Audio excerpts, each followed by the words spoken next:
আর তোমার ঘরে আলাকে তোর ঘরের থেকে কেমন জানি আওয়াজ পাইলাম। আমি পড়তাছি হে আওয়াজ পেছ আর কি এর আওয়াজ পাবা আচ্ছা তাই তুই পড় আমি যাই।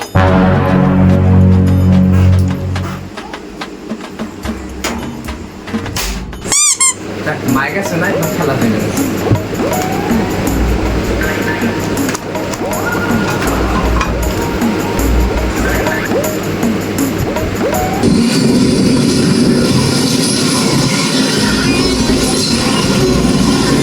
পোলাটা পড়তে বসে যাই আর এক গ্লাস দুধ দিয়ে আহি।